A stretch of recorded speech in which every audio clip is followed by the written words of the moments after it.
Goedemorgen collega's, bonjour chers collègues.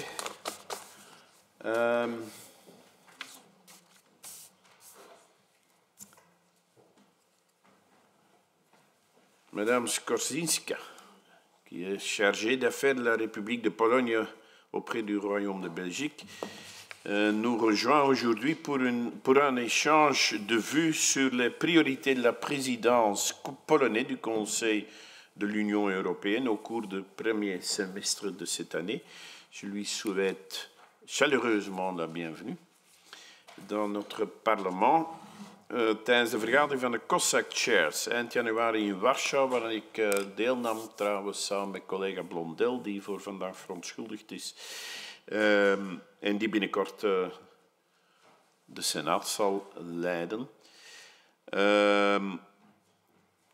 Had ik het genoegen om toelichting te krijgen over deze prioriteiten van meneer Šlapka, minister van Europese Aangelegenheden. Ik feliciteerde Polen toen met het voorrecht voor de tweede keer het voorzitterschap van de Raad van de EU te mogen waarnemen. Vandaag herhaal ik die felicitaties graag en wens je nog veel succes met het vervolg van dat voorzitterschap. Het is een mooie koppeling met wat gisteren hier in de commissie is verteld. Gezien de geopolitieke uitdagingen voor ons geeft het Pools voorzitterschap een prominente plaats aan veiligheid in alle dimensies. Het verhogen van de defensie-uitgaven als antwoord op militaire en hybride dreigingen is een element dat ook bij ons het debat uitgebreid kruidt, denk ik. En outre la sécurité énergétique et le renforcement du marché intérieur et renforcer la compétitivité des entreprises européennes sont des questions sur lesquelles la présidence polonaise souhaite se concentrer. Je crois que ce sont en effet des défis très importants pour notre continent. Na de toelichting van mevrouw Skorzinska is er natuurlijk de mogelijkheid om vragen te stellen. Ik zal u vooraf al zeggen dat ik om 11 uur een vergadering heb. Collega Benashour zal mij dan vervangen indien de vragenronde dan nog loopt. Et alors, madame Skorzinska, vous avez la parole. Merci. Est-ce que vous m'entendez? Monsieur le Président de la Chambre, Mesdames, Messieurs les membres du comité d'avis, premièrement, je voudrais vous remercier pour cette opportunité de présenter les priorités de la présidence polonaise dans un endroit aussi important. Je voudrais aussi féliciter la Belgique pour avoir le nouveau gouvernement. Pour nous, pour les diplomates, c'est une excellente nouvelle aussi. Comme ça, nous pouvons travailler avec beaucoup d'efficacité, j'espère, non seulement comme présidence polonaise de l'Union européenne, mais aussi au niveau bilatéral. Probablement, vous connaissez déjà beaucoup de choses sur notre présidence, alors je vais faire ma présentation très courte pour laisser la place à notre discussion. Comme la présidence polonaise se déroule vraiment dans un scénario très plein de défis, non seulement l'agression de la Russie en Ukraine, non seulement le conflit en Moyen-Orient, mais aussi la nouvelle administration américaine où il faut aussi consolider les politiques européennes pour faire face à la nouvelle politique américaine.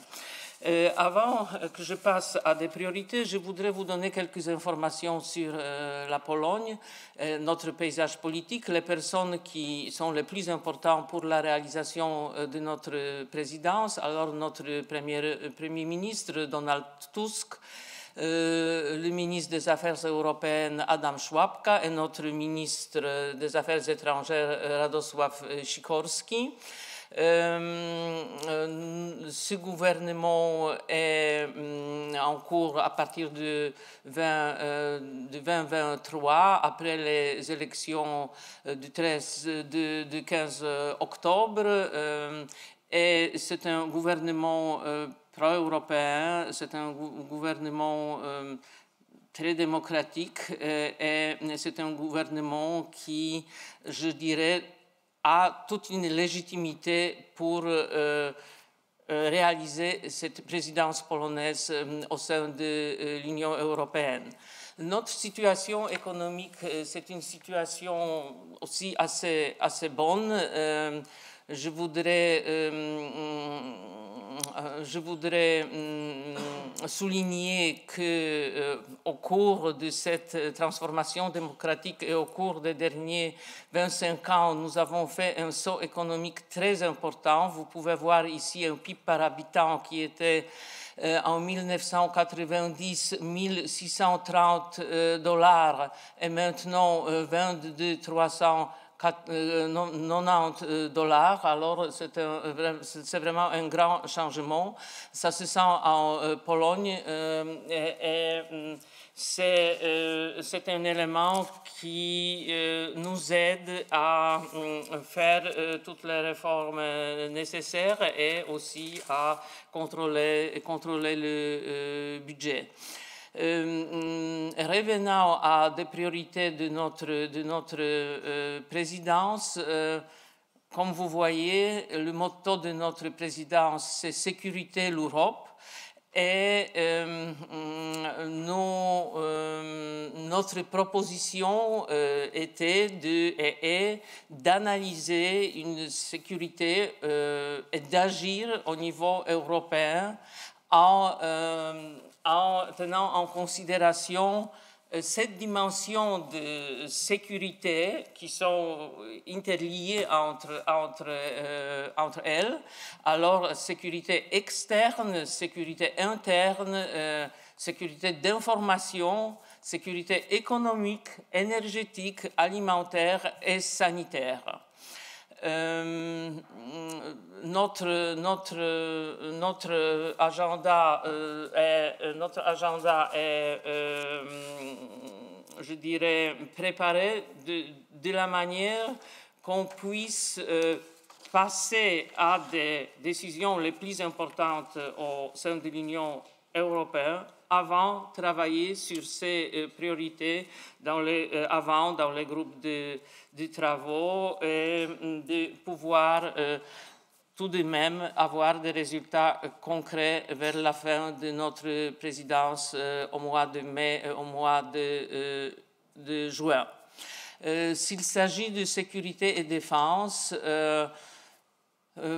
ici, nous allons nous concentrer, nos travaux vont se concentrer sur construction d'un voisinage stable autour de l'Union européenne, améliorer la préparation de l'Union européenne en matière de défense, soutien à l'industrie de la défense européenne, faire progresser le processus d'élargissement, fournir un soutien intégral à l'Ukraine, renforcer les relations Union européenne-l'OTAN. Et ici, vous pouvez voir aussi quelques événements importants organisés soit en Belgique, soit en Pologne.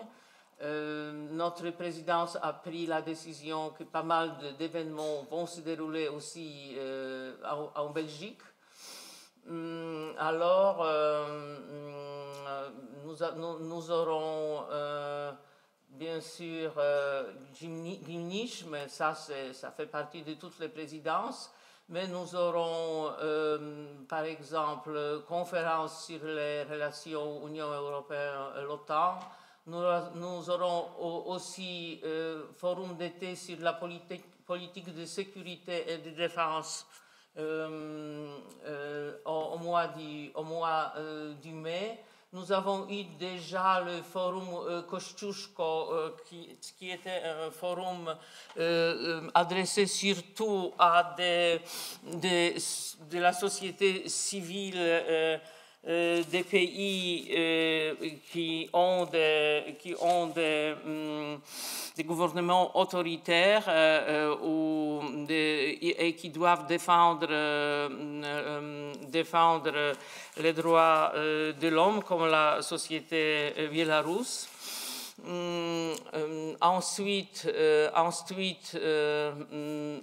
nous aurons bien sûr aussi les sujets qui sont liés à la migration. C'est aussi aujourd'hui en Europe un des problèmes qui a un impact très fort sur la sécurité en général, et ce n'est pas seulement la perception de la présidence polonaise et des gouvernements, mais c'est peut-être surtout la perception des sociétés des pays de l'Union européenne, y compris la société polonaise. Peut-être on pourrait encore en revenir dans la session des questions.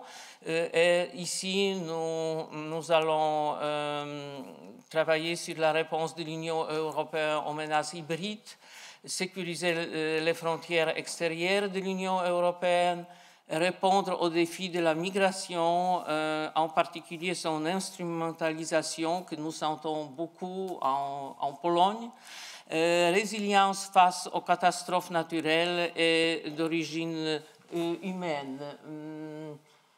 Ici aussi, nous aurons beaucoup de rencontres, nous aurons beaucoup de discussions, beaucoup de travail, des groupes formels et informels. Ensuite, nous allons présenter le programme et le réaliser dans la matière de résistance à l'ingérence étrangère et à la désinformation. Il s'agit ici bien sûr surtout de la désinformation de la part de la Russie.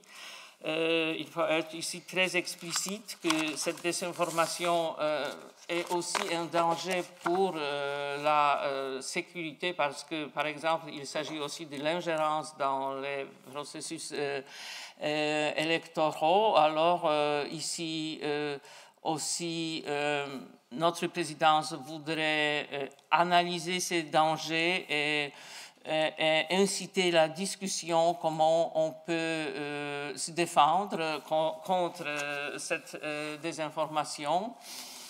Ici aussi, il y aura le nombre de rencontres. Il s'agit non seulement de désinformation, mais aussi bien sûr de cybersécurité, que tant que je sache, c'est un problème qui est aussi présent en Belgique. Bien sûr aussi dans les pays de l'Est de l'Europe.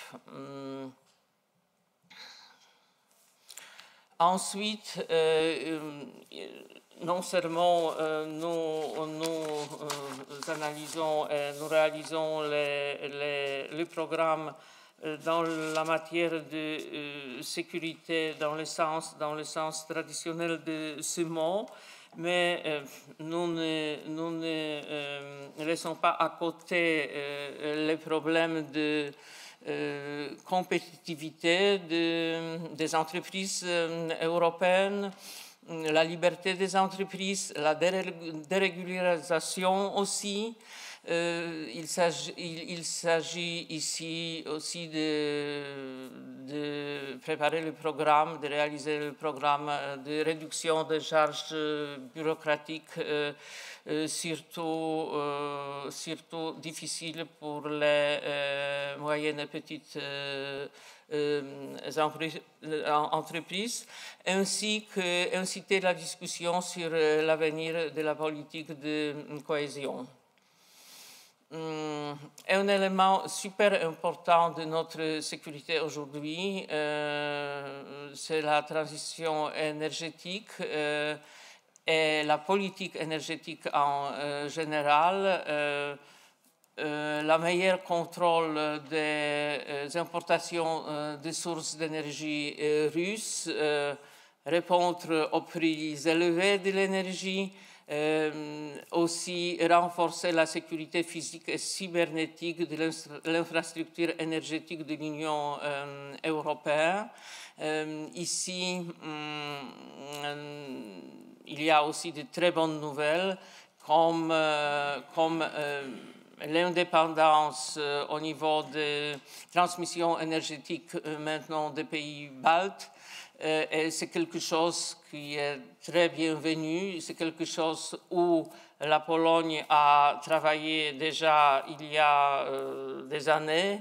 Et nous considérons cela quelque chose d'une très grande importance et un pas dans une bonne direction.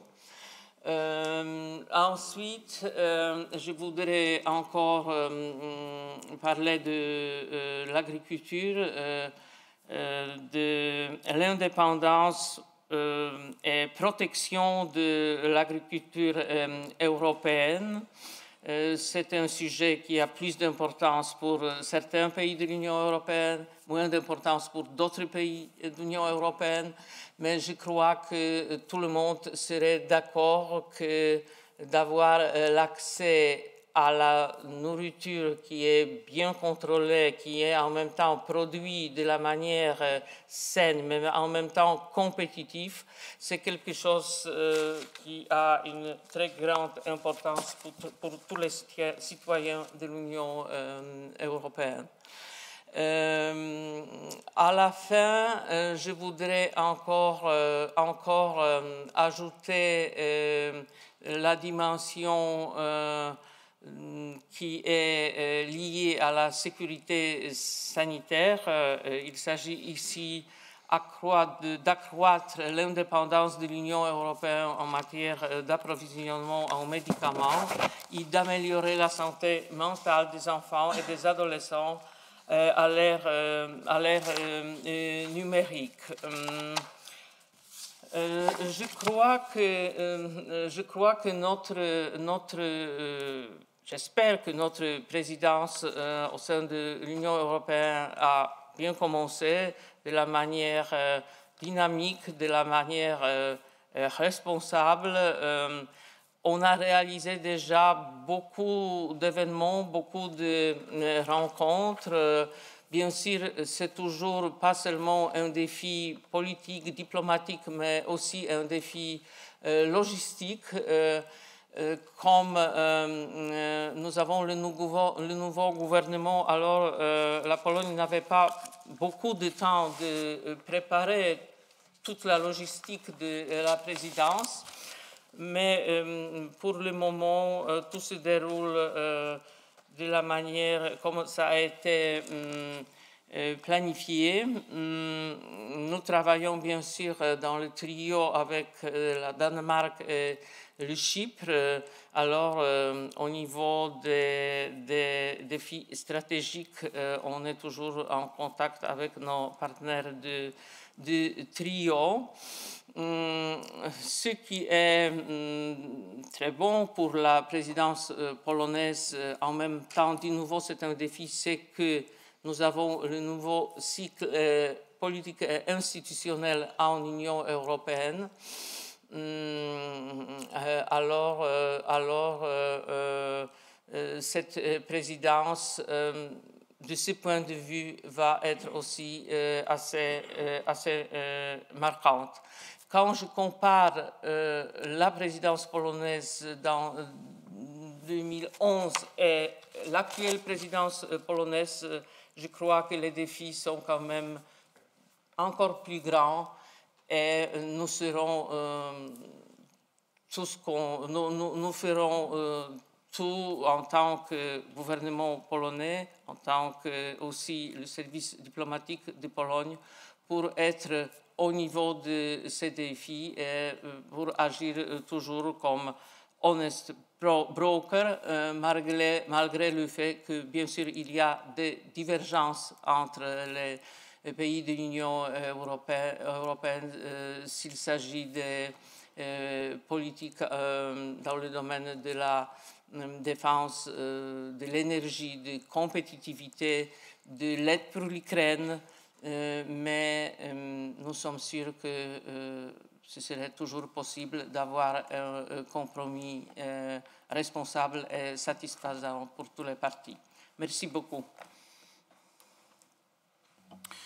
Merci, Madame Skorczynska. Maintenant, on va passer aux questions. Als u mij toestaat, collega's, wil ik zelf een paar vragen stellen. Ik ga dat heel gericht doen, zonder veel commentaren daarbij. Ten eerste, u hebt het over de versterking van de band tussen de Europese Unie en de NAVO. Moeilijke vraag, zeker voor een diplomaat, maar hoe schat u de nieuwe toestand in de Verenigde Staten daarbij in, de verkiezing van president Trump? 2, de instrumentalisatie van migratie hebt u genoemd. Daarbij verwijst u natuurlijk naar Wit-Rusland. Ik denk dat er een vertaalprobleem is.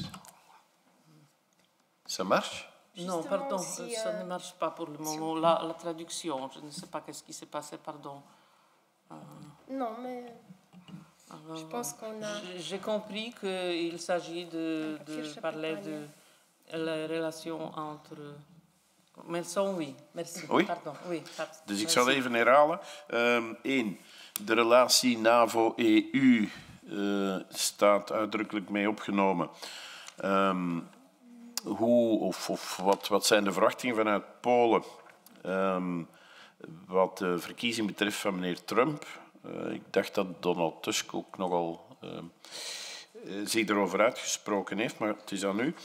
2, u hebt gesproken over de instrumentalisatie van het migratieprobleem. Daarmee verwijst u naar Wit-Rusland. Polen grenst aan Wit-Rusland. Kan u daar even wat bijkomend ons informeren over de techniek die Wit-Rusland daarbij gebruikt? En dan mijn derde en laatste vraag. Jullie hebben parlementsverkiezingen, ik dacht in mei. In welke mate zou dat kunnen interfereren in uw voorzitterschap? Dan geef ik het woord. Je vais donner la parole à collègue Teitelbaum. Merci beaucoup, Monsieur le Président. Merci beaucoup, Madame, pour vos explications et introductions en la matière. J'avais effectivement une série de questions. I'll go to the point. Voilà, j'ai quand même quelques questions à vous poser. Pour commencer, par rapport au renforcement des capacités de défense et soutien à l'Ukraine, puisque, et vous l'avez dit, la Pologne met un accent particulier sur le renforcement des capacités de défense européennes et le soutien à l'Ukraine, ce que nous saluons. Mais donc, ma question serait, quelle sera la stratégie concrète de la présidence polonaise pour accélérer l'adoption et le financement de nouveaux mécanismes de soutien militaire et économique à Kiev, en particulier à travers le Fonds européen pour la paix et voir peut-être d'autres initiatives européennes. Alors, on le sait, de nombreux crimes de guerre ont été commis sur le front ukrainien depuis le début du conflit en 2022, notamment, je pense bien sûr, envers les femmes, viol utilisé comme arme de guerre, mais aussi d'autres éléments qui les ont particulièrement touchés, j'y reviendrai. Quelles mesures votre présidence compte-t-elle mettre en place ou soutenir pour assurer à la fois réparation, mais également que des responsabilités à ce niveau-là soient dégagées. Ma deuxième question porte sur l'élargissement de l'Union européenne et l'intégration de nouveaux États membres. Vous mettez en avant un élargissement fondé sur le mérite et la nécessité géopolitique d'intégrer de nouveaux États membres, notamment l'Ukraine et la Moldavie. Alors concrètement, quelles réformes institutionnelles et financières envisagez-vous pour préparer justement l'Union européenne à un élargissement aussi important, même si nécessaire, notamment en matière de politique de cohésion et de gouvernance? Ensuite, j'avais une question concernant la sécurité énergétique et la transition écologique, puisque la présidence polonaise souhaite accélérer la sortie des importations d'énergie fossile russe et renforcer la sécurité énergétique de l'Union. Quelles mesures spécifiques seront mises en place pour garantir une transition énergétique juste et abordable pour les États membres qui restent fortement, on le sait, dépendants de ces énergies fossiles? Ensuite, concernant la politique migratoire et la protection des frontières, et Monsieur le Président, vous l'avez évoqué aussi, vous évoquez la nécessité de renforcer le rôle de Frontex et de lutter contre l'instrumentalisation de la migration par des puissances étrangères. Comment la présidence polonaise perçoit-elle en fait et comment évalue-t-elle en fait le récent pacte européen sur la migration et l'asile, et de plus, quels seraient, selon vous, les leviers diplomatiques pour améliorer la coopération avec les pays d'origine et de transit des flux migratoires? Alors, j'avais une question concernant la cybersécurité et la lutte contre la désinformation. Donc, la présidence polonaise souhaite renforcer la cybersécurité. C'est un problème très actuel, et la lutte contre la désinformation également d'ailleurs. Alors, vous dites notamment face aux ingérences étrangères. Vous avez cité la Russie, mais on peut aussi évidemment penser à la Chine. Quelles sont les nouvelles initiatives qui seront proposées au niveau européen pour améliorer cette résilience numérique et l'indépendance des infrastructures stratégiques face à ces cyberattaques et face aux fake news aussi? Voilà. Alors, il me reste deux, trois petites questions. En termes de compétitivité économique et de réduction des charges réglementaires, l'un des objectifs affichés est de simplifier la réglementation européenne pour améliorer la compétitivité des entreprises, en particulier dans le secteur des services. Concrètement, quelles réformes ou suppressions de barrières réglementaires la présidence polonaise envisage-t-elle, et comment éviter que cela ne compromette les standards sociaux et environnementaux de l'Union européenne, auxquels nous tenons bien évidemment? En termes de relations transatlantiques et de coopération avec l'OTAN, le président l'a évoqué aussi, la Pologne met un point d'honneur à renforcer les relations avec les États-Unis et le Royaume-Uni et d'autres partenaires stratégiques en matière de défense et de sécurité. Alors, comment la présidence polonaise envisage-t-elle de structurer ce dialogue transatlantique et d'améliorer l'interopérabilité entre l'Union européenne et l'OTAN, et en particulier dans le cadre de l'actualité américaine, notamment sur les questions de mobilité militaire et d'investissement en matière de défense? Concernant la réforme de la politique de cohésion et du cadre financier pluriannuel, vous souhaitez engager des discussions sur le futur de la politique de cohésion et du budget pluriannuel post-2027. Alors, est-ce que la Pologne défendra une augmentation des fonds de cohésion pour les États d'Europe centrale et orientale, notamment en prévision de l'élargissement? Et quelles seront les lignes directrices pour une répartition plus efficace de ces financements européens? Et en fait, je voulais terminer avec une petite question, parce que vous avez évoqué la santé mentale pour les enfants, et c'est évidemment essentiel. J'avais envie de rajouter aussi le problème de santé mentale pour les femmes. Moi, je suis en contact avec les présidentes d'associations féministes en Ukraine, qui nous rapportent quand même un gros problème en termes d'infrastructures de santé auxquelles elles n'ont plus accès, qui les amènent vers d'autres pays, dont la Pologne, et où se posent des questions en droit de santé sexuelle et reproductive. Je pense au droit à l'IVG, bien entendu, mais aussi en termes d'accès de soins de maternité, mais aussi en termes de soins et de santé mentale de manière plus large en Ukraine. Et donc, comment est-ce que la Pologne compte répondre à ces défis qui touche la moitié de la population ukrainienne en réalité? Merci. Merci. Je donne la parole à M. Benachou. Merci, Monsieur le Président. Bonjour, Madame, et merci pour votre présentation. Je vais venir sur deux thèmes pour ne pas répéter ce que la collègue Teitelbaum a dit et les questions qu'elle a posées, mais je vais donc me focaliser sur deux thèmes. Le premier, c'est le renforcement des relations entre l'UE et l'OTAN, que vous avez cité parmi les priorités de la présidence européenne. Je crois qu'il y a une question préalable et fondamentale qu'il faut, nous, Européens, se poser d'urgence suite à la prise de fonction de Donald Trump. Et cette question, c'est quel est l'avenir des relations transatlantiques et, plus encore, comment repenser notre relation avec les États-Unis, sachant que le paradigme, le logiciel qui a régi nos relations depuis des décennies est peut-être en train de changer radicalement. Et je crois que la question est d'autant plus urgente qu'on risque de se retrouver rapidement dans une situation un peu paradoxale. Une situation paradoxale puisque partout en Europe, des atlantistes convaincus, qui sont peut-être parfois même des believers, et je crois que le gouvernement belge actuel en compte quelques-uns, risque d'être d'autant plus aveugle au risque que porte la présidence Trump pour les Européens, qu'ils vont trouver avec lui des convergences idéologiques. Et ceci pourrait nourrir une forme de naïveté, une forme de croyance un peu niaise, dans le caractère nécessairement et par essence protecteur et bienveillant des États-Unis à notre égard. Alors, dans ce contexte changeant, dans ce contexte bouleversé même, comment fait-on pour éviter ce piège et pour analyser avec clairvoyance et lucidité les signaux qui sont envoyés par Donald Trump depuis 18 jours. Et ces signaux, c'est notamment guerre commerciale ouverte, ou en tout cas prête à être ouverte, y compris avec ses plus proches alliés. C'est ce qui ressemble à la préparation d'un lâchage de l'Ukraine, en tout cas de son intégrité territoriale.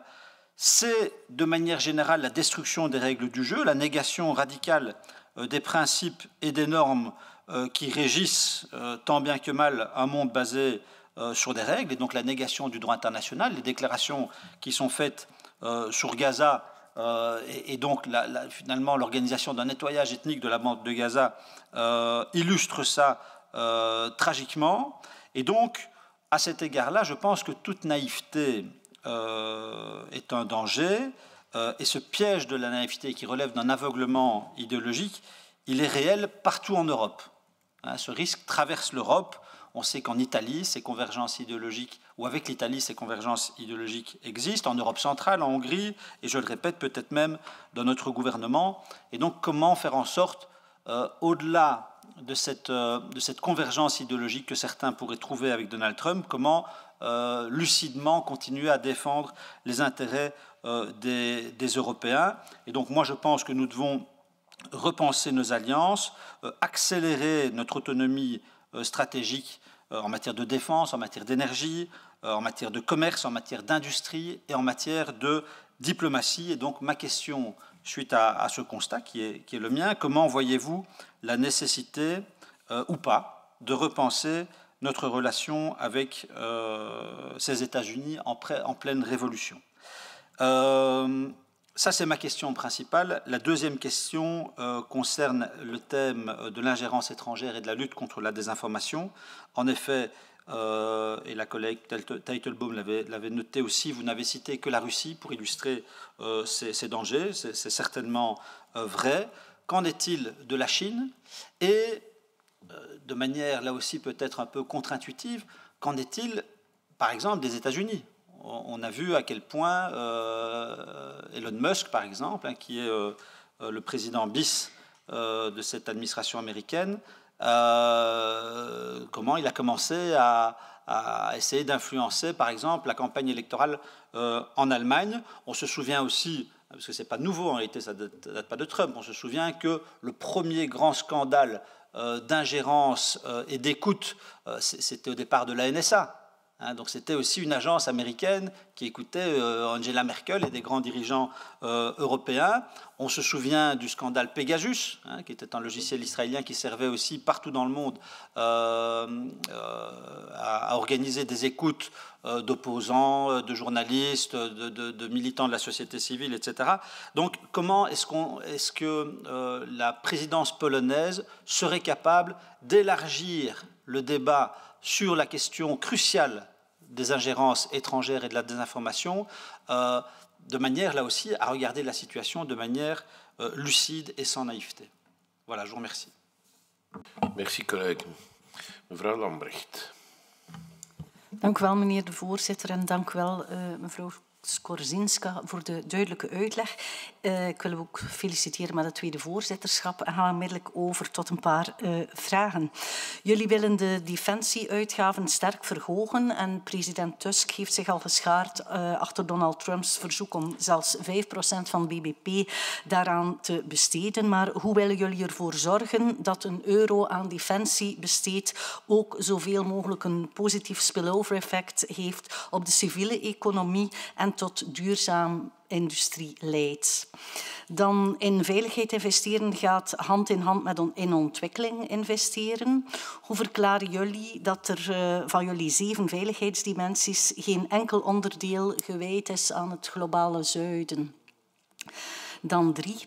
Jullie willen onze energieinvoer uit Rusland tot 0 herleiden. En u zei ook dat u een antwoord wil hebben op de hoge energieprijzen voor de mensen. Maar hoe gaan jullie dat dan doen? 4. Hoe verzoenen jullie de Poolse prioriteiten met de Europese klimaatdoelstellingen, waar er ook eigenlijk niet zoveel over wordt gezegd? En wanneer gaat Polen vaart maken in het afbouwen van fossiele brandstoffen? Dan 5. Ik zie eigenlijk weinig ambitie op het vlak van een meer sociale unie. Hoe garanderen jullie dat het sociaal Europa niet naar de achtergrond verdwijnt? Dan Polen heeft een geschiedenis met artikel 7 en de rechtsstaat herstellen was de kern van de campagne van Donald Tusk en zijn burgerplatform. Hoe willen jullie de Europese consensus creëren voor de belangrijkste dossiers die jullie prioriteiten zijn, maar tegelijk toch niet toegeven op het vlak van de rechtsstaat en zelfs het rechtsstaatsmechanisme gaan versterken? En dan een laatste vraag. Het vrije verkeer van personen in de Schengenzone staat onder druk. Tegelijk maakt jullie voorzitterschap eigenlijk weg van tough on migration en men maakt daar bijna een PR-campagne van. Maar hoe gaan jullie tegelijk opkomen voor die Schengenzone en tegelijk orde creëren in de chaos van migratie zonder aan menselijkheid in te boeten? Dank u wel. Dank u wel, mevrouw Lambrecht. Meneer Van Rompuy, welkom. Wenst u ook vragen te stellen? Of? Het lijkt mij niet heel correct om nu binnen te komen en dadelijk vragen te stellen. Dus ik ga eerst even luisteren en dan kom ik misschien als nooit welke Poolse problemen op uw lever liggen die u al jaren had willen stellen, maar zelfs hebt u nodig. Maar het is heel galant van u dat u toch de vraag stelt. Voilà. Ce sont les questions, c'est-à-dire dans le premier tour. La parole est à vous.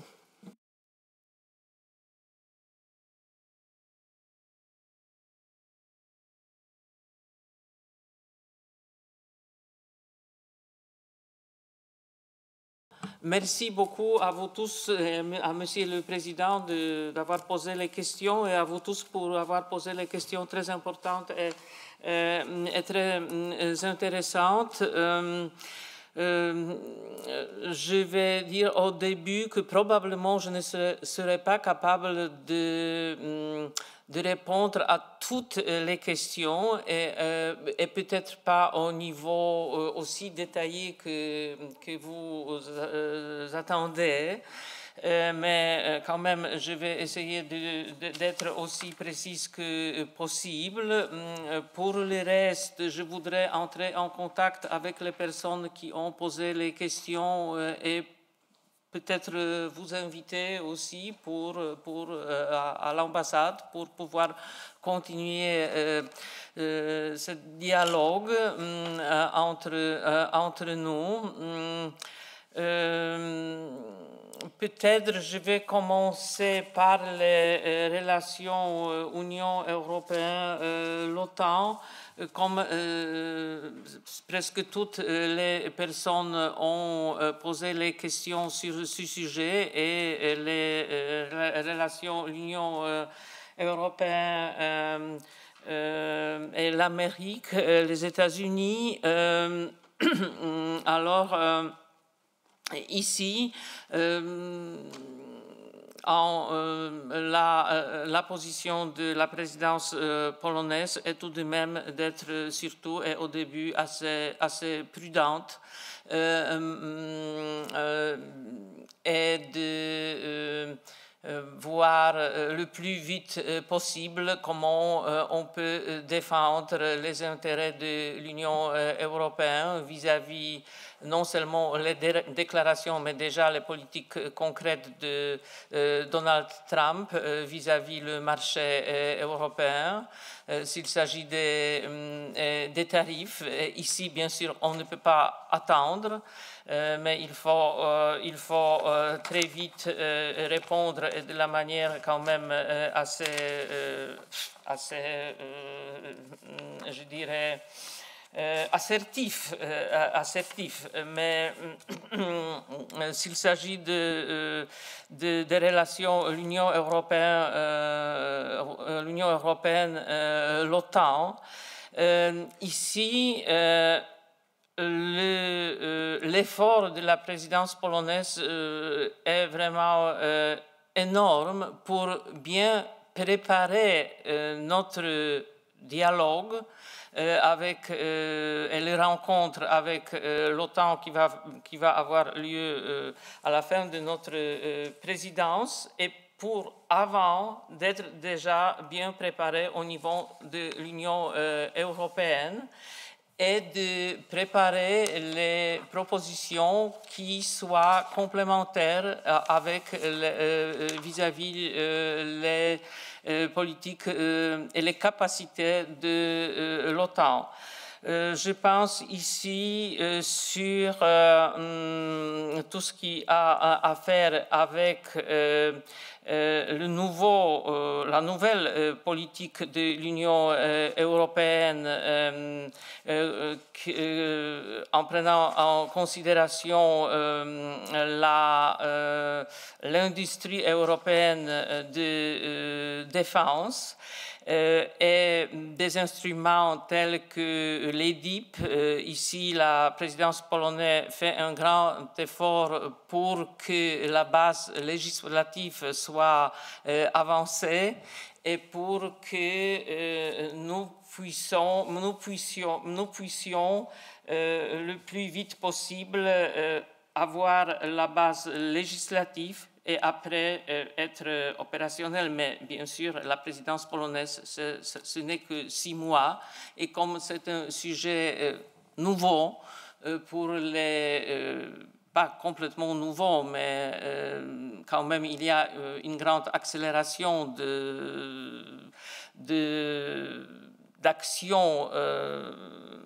d'action concentrée sur la capacité militaire commune de l'Union européenne. Alors, ici, je crois que pour le moment, la réponse est très positive. Il n'y a pas, pour dire la vérité, beaucoup de divergences. Les pays de l'Union européenne, je crois qu'on a compris que c'est déjà le temps d'obtenir l'indépendance au niveau, pas l'indépendance totale, mais que la force et la réponse de l'Union européenne, s'il s'agit de dimension militaire, doit être beaucoup plus forte et que c'est seulement comme ça que nous pouvons vraiment obtenir aussi la réponse positive des États-Unis et de présenter à la fin de la présidence polonaise le programme qui soit satisfaisant pour tous les pays, pas seulement de l'Union européenne et de l'OTAN. Ça a à faire aussi avec l'organisation de l'aide pour l'Ukraine, parce que c'est bien possible que les mois de la présidence polonaise et aussi les mois de la présidence de Danemark seront décisifs s'il s'agit du futur de l'Ukraine. Et il est très important que la position de l'Ukraine soit aussi forte que possible si nous envisageons le processus de la paix juste pour l'Ukraine. La Pologne a fait un grand effort pour aider l'Ukraine. Nous avons donné non seulement l'appui financier en tant que l'appui financier pour acheter l'équipement militaire. Peut-être cette somme 9 milliards d'euros n'est pas une somme énorme, mais si on prend en considération aussi notre aide humanitaire, le fait que la Pologne a reçu les réfugiés de l'Ukraine et au total, nous avons investi plus que 4% de notre PIB en aide pour l'Ukraine, ce qui était un immense effort, pas seulement pour le gouvernement polonais, mais aussi pour la société polonaise. Comme vous vous rappelez, les Polonais ont ouvert leur maison pour recevoir les Ukrainiens. Je voudrais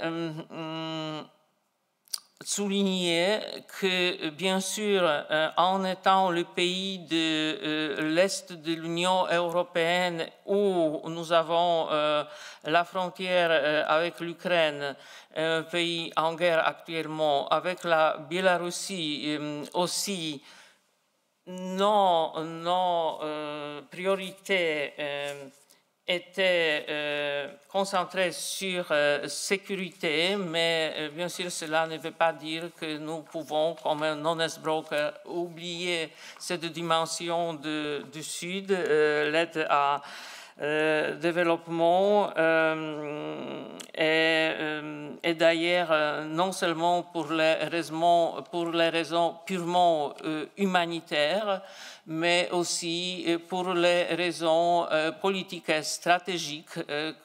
La présence européenne en Afrique, en Asie, est une présence qui a aussi cette dimension stratégique, parce que si l'Union européenne n'est pas présente là-bas, bien sûr, autres pays, pas nécessairement démocratiques, vont prendre la place et nous en sommes conscients.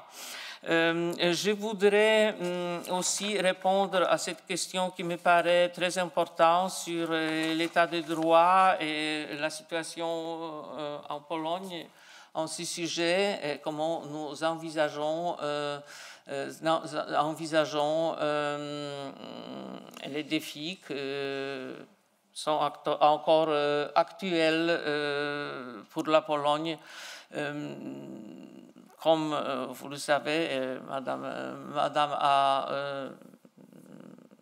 a dit ça, nous avons eu dans les années précédentes les problèmes avec l'indépendance du système judiciaire. Le nouveau gouvernement, notre ministre de la Justice, Adam Bodnar, qui a toute la légitimité pour maintenant répondre à ces défis parce qu'il avait une position très indépendante et il défendait beaucoup l'état de droit sous le gouvernement précédent. Alors, pour le moment, la situation est telle qu'on a déjà préparé presque toutes les propositions de loi pour rétablir cette indépendance à 100% de la justice, du système de la justice et des cours tout simplement en Pologne. Tout de même, il y a aussi des obstacles politiques parce qu'il y a quand même un conflit entre le président et le gouvernement. Il y a des dossiers qu'on peut discuter, il y a d'autres dossiers qui sont très difficiles à être discutés. Et alors, nous attendons maintenant les élections présidentielles au mois de mai. Et dépendant des résultats de ces élections, il y a deux candidats, un candidat qui se présente comme un candidat indépendant, mais qui est tout de même appuyé par le parti PiS qui formait le gouvernement précédent, et le candidat de Koalicja Obywatelska, du parti de Donald Tusk. Et pour le moment, les sondages sont plutôt favorables pour le candidat de Koalicja Obywatelska, mais la différence n'est pas aussi grande pour être 100% sûr que le résultat des élections puissent être assurées en ce sens. Il y a aussi beaucoup de progrès dans l'application de droit, dans l'indépendance des juges, des procurateurs. Ici, il y a quand même un grand progrès en Pologne. Et je dirais que les gens ont du nouveau regagné la confiance en l'indépendance de la justice. S'il s'agit de l'élargissement, c'est un processus quand même très complexe, très long. C'est un processus qui sans doute va avoir des progrès. Nous espérons qu'on va avoir des progrès sous la présidence polonaise. On voudrait faire le progrès ouvrir quelques dossiers avec les dossiers fondamentaux avec l'Ukraine.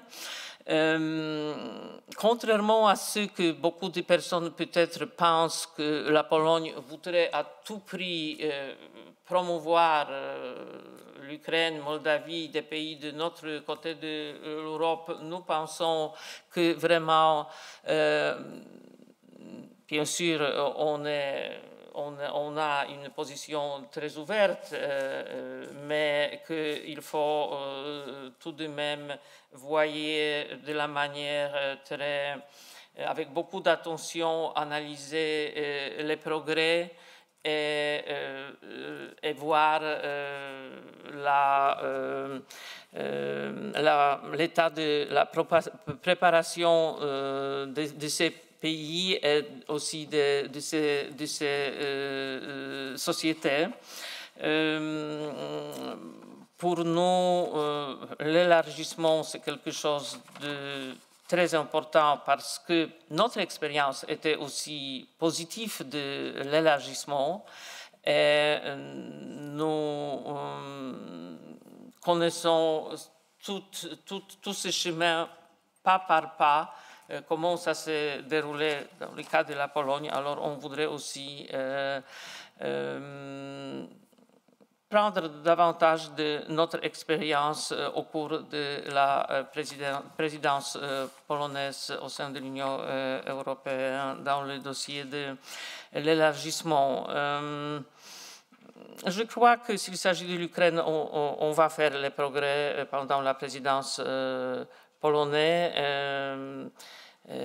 La Moldavie aussi, la Géorgie maintenant, c'est un cas un peu plus difficile. Il ne faut pas oublier non plus la politique de voisinage, pas seulement l'élargissement. quand on voit la politique agressive de la Russie dans la région de l'ex-Union soviétique, on ne peut pas être naïf. Il faut vraiment prendre en considération que ça a à faire avec l'influence de l'Union européenne en cette région, a à faire avec la sécurité de tous les pays de l'Union européenne, pas seulement de la Pologne ou des pays baltes. S'il s'agit de votre question ici de monsieur encore des États-Unis et comment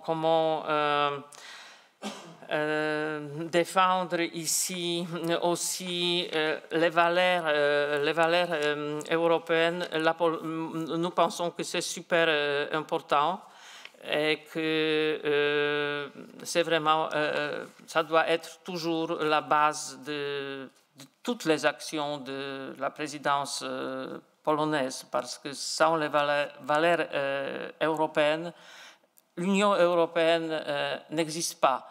Et ça, c'est quelque chose que je crois chaque pays qui a la responsabilité de la présidence doit non seulement comprendre, mais vraiment analyser toutes ces actions de ce point de vue. Bien sûr, ce ne serait pas honnête de dire qu'il n'y a pas de défis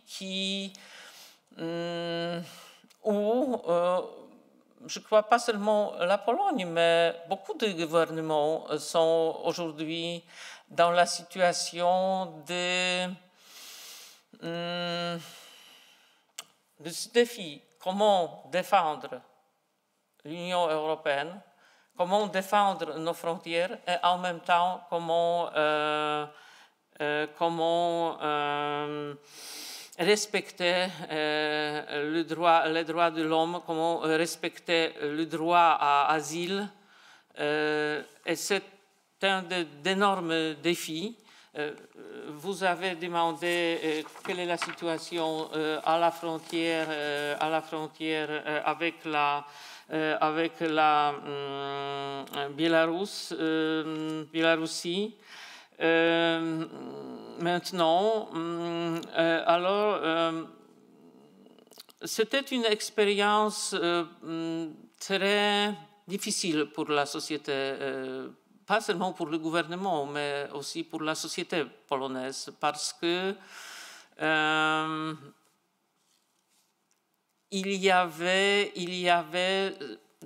c'était comme une attaque hybride sur les frontières de l'Est de Pologne et de l'Union européenne. Au début, ça a duré au moins quelques mois, on s'est aperçu que c'était quelque chose vraiment d'organisé, d'appuyé par la Russie et la Biélorussie, d'envoyer les gens qui voulaient passer la frontière et entrer en Pologne, dans le territoire de l'Union européenne. C'était les gens de Moyen-Orient, surtout de l'Afrique aussi, qui se sont retrouvés en Biélorussie et que étaient aussi probablement les victimes de ce procédé qui était bloqué pratiquement en Biélorussie. Alors pour eux, c'était la seule possibilité, c'était d'entrer dans le territoire de la Pologne, de l'Union européenne.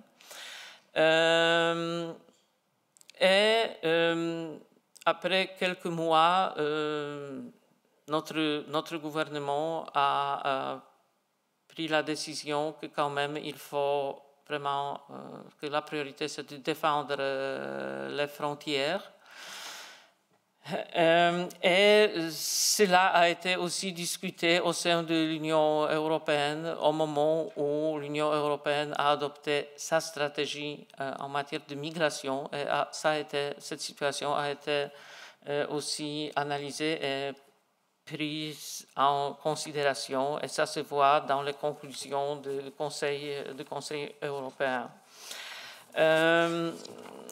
Je crois que beaucoup de pays, y compris la Belgique, sont en train maintenant de discuter comment défendre ses frontières et en même temps respecter les droits de l'homme.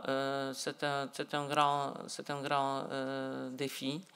Et nous espérons que la présidence polonaise va être capable de bien balancer ces défis. Je ne sais pas si c'est une réponse suffisamment claire, mais comme j'ai dit avant, je serais très contente si nous puissions continuer ce dialogue après. Je voudrais vous proposer peut-être une rencontre à l'ambassade. Je crois que c'est très important aussi au niveau bilatéral d'échanger les expériences.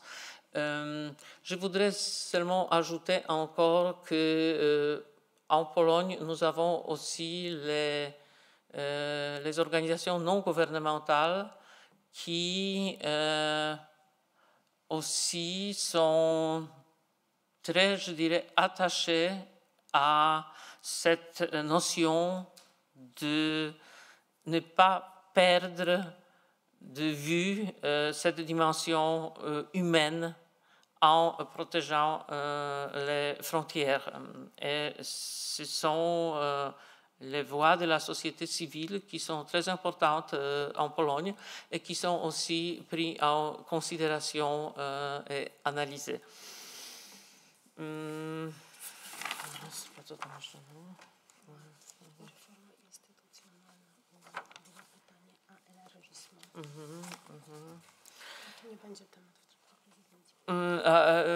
Je me rappelle encore qu'il y avait aussi les questions sur les réformes institutionnelles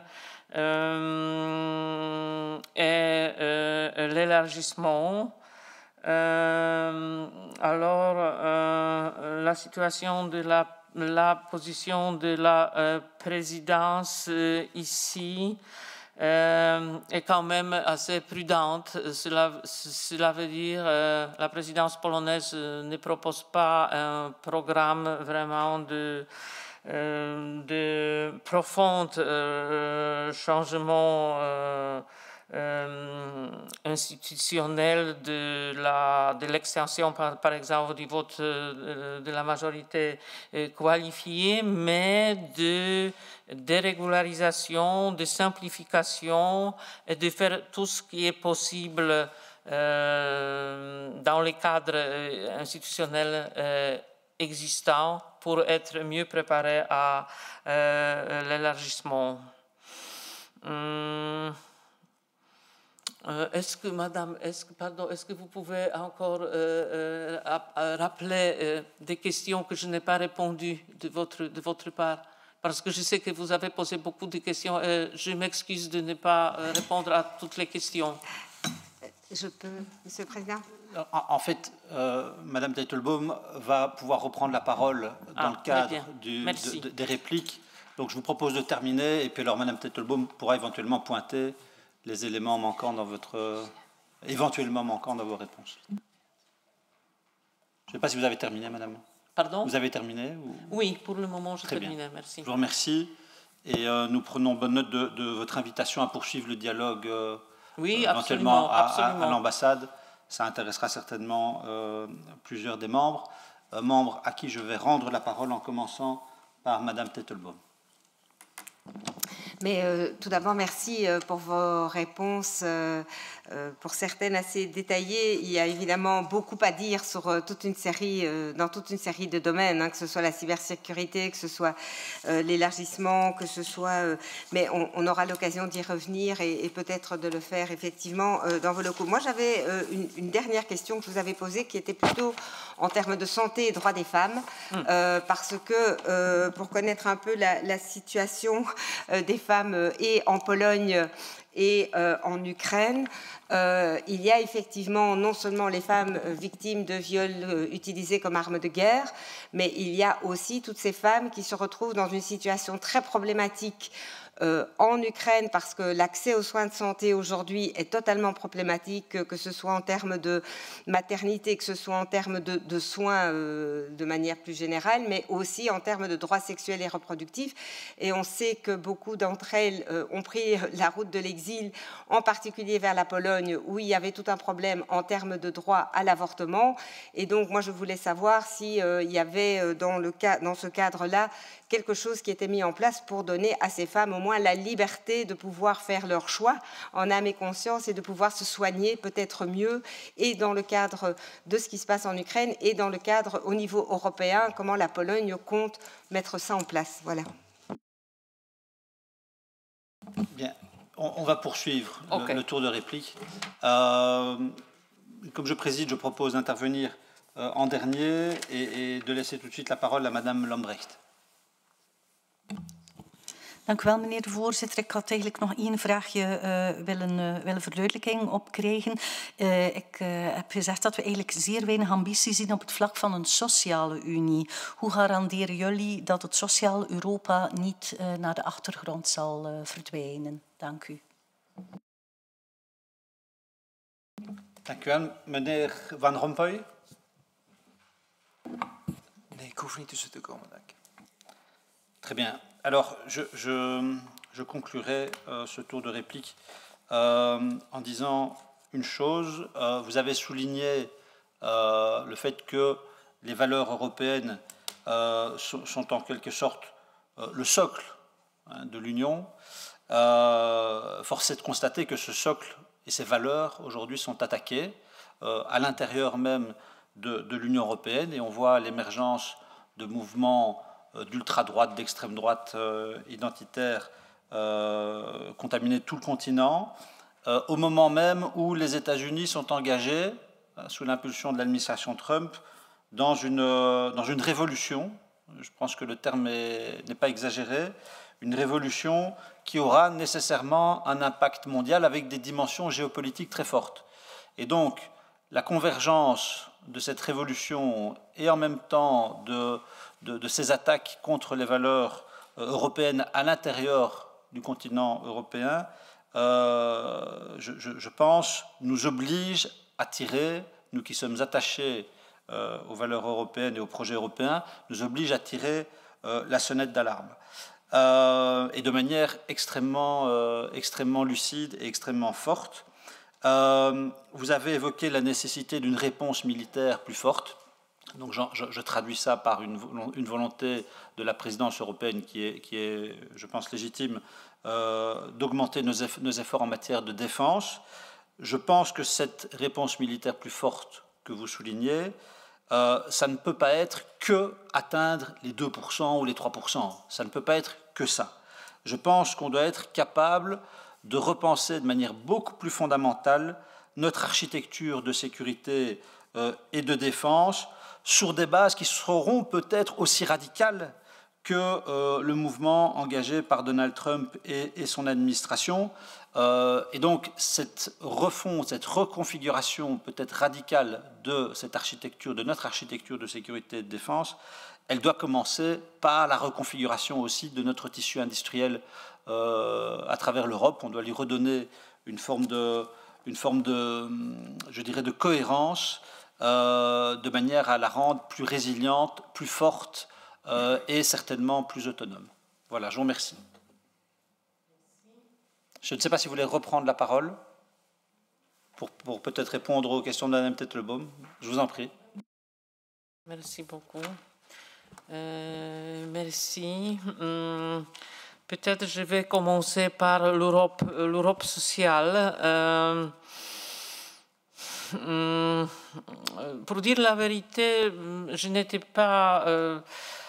je ne peux pas peut-être être tout à fait d'accord que la présidence polonaise ignore cette dimension, parce qu'il y a quand même beaucoup de rencontres, de groupes de travail, etc. Alors ici, business as usual. Et, bien sûr, cette dimension a été aussi importante toujours en Union européenne que sans doute il n'y a pas de danger que ça soit mis en danger pendant la présidence polonaise. Mais je comprends que vous parlez plutôt d'une certaine attitude générale vis-à-vis ces questions. Et ici, je voudrais souligner que la Pologne a aujourd'hui un système de protection sociale et de subvention sociale assez développé. Ça a énormément changé. Et nous, maintenant,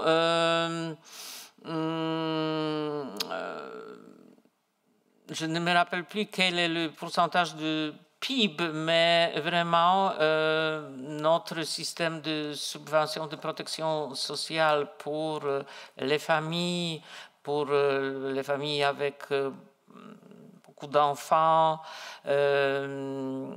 est vraiment développé. C'est vrai que c'était peut-être plus concentré sur la famille comme telle que, par exemple, sur les femmes.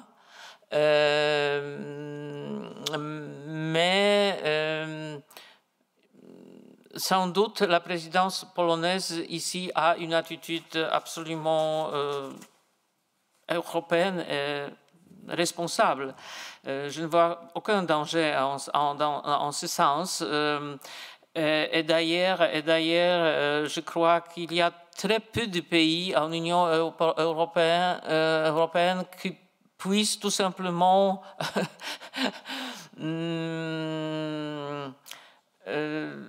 limiter les dépenses sociales et accroître les dépenses pour la sécurité. Ça ne fonctionne tout simplement pas comme ça. Il ne faut pas oublier que le parti de gauche fait partie de la coalition en Pologne.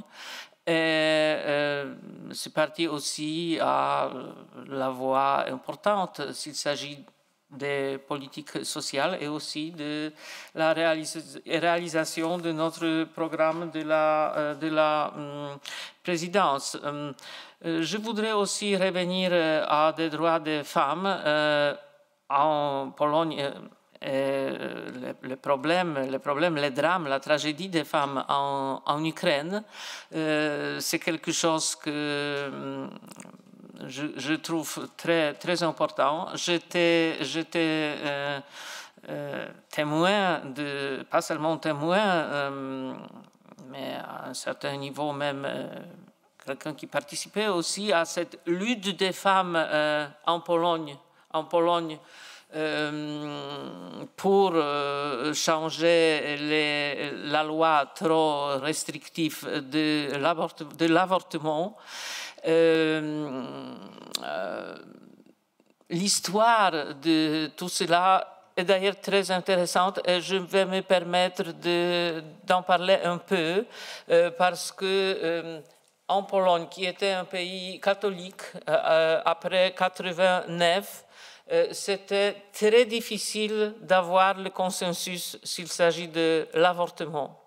Et on a obtenu ce consensus, je crois, dans les années 90. C'était la loi qui n'était pas trop libérale, mais quand même, c'était loi où on pouvait faire l'avortement légal, surtout dans les circonstances qui étaient bien décrites dans la loi, etc. Malheureusement, le gouvernement précédent a changé la loi et pratiquement c'était quelque chose de très dangereux pour les femmes polonaises parce que pratiquement l'avortement n'était pas permis. C'était aussi très dangereux pour les médecins. C'était une situation vraiment très difficile. Maintenant, de nouveau, on est en train de préparer les changements législatifs, mais aussi il y a des obstacles et il faut attendre pour le moment jusqu'à les élections présidentielles et après nous allons voir comment le gouvernement va agir en ce domaine. Il y a des organisations de femmes qui sont très bien organisées en Pologne. Il y a aussi un énorme appui des organisations polonaises vis-à-vis les femmes ukrainiennes. Et, nous avons heureusement aussi beaucoup d'institutions très modernes qui, en Pologne, répondent à des problèmes des femmes au niveau aussi de la violence domestique. Nous avons ça s'appelle ligne bleue en Pologne, où chaque femme peut téléphoner et bien sûr aussi les Ukrainiennes qui sont en Pologne, et il y en a énormément, peuvent aussi et ont accès à cet instrument. Ensuite, c'était la politique sociale.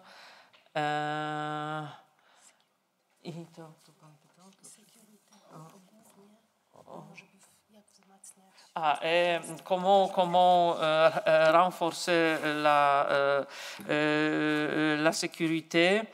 Est-ce que ça doit être surtout ces 2 ou 3% de PIB? Alors nous proposons effectivement au moins 3%. En Pologne aujourd'hui, c'est 4,5% ou plus. Alors c'est vraiment un grand effort.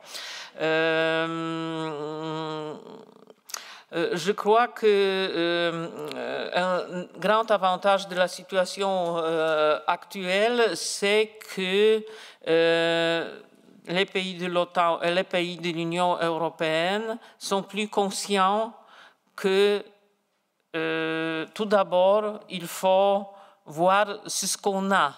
Et ce n'est pas nécessairement très optimiste parce que quand on fait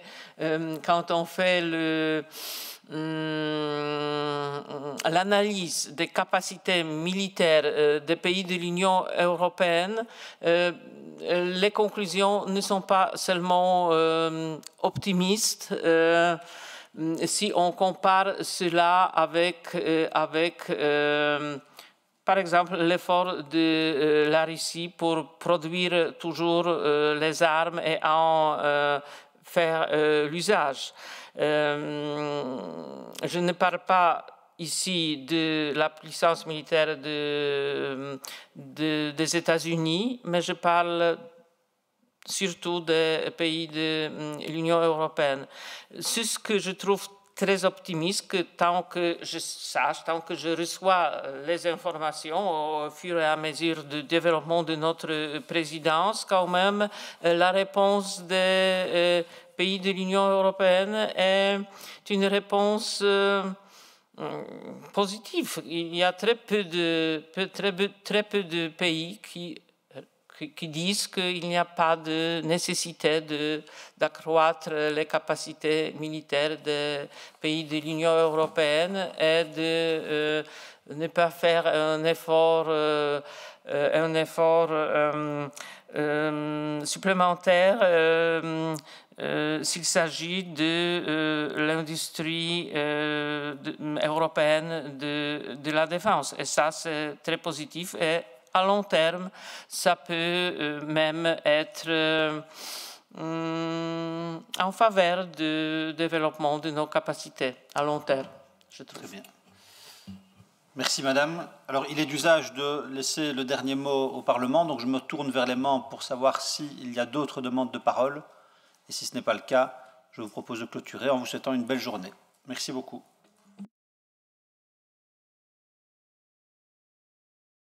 Encore une fois, merci beaucoup pour m'avoir invité. Et je voudrais aussi échanger des cartes de visite, si possible, pour pouvoir vous inviter à l'ambassade de Pologne et continuer notre dialogue. Et merci, Monsieur le Président, merci beaucoup.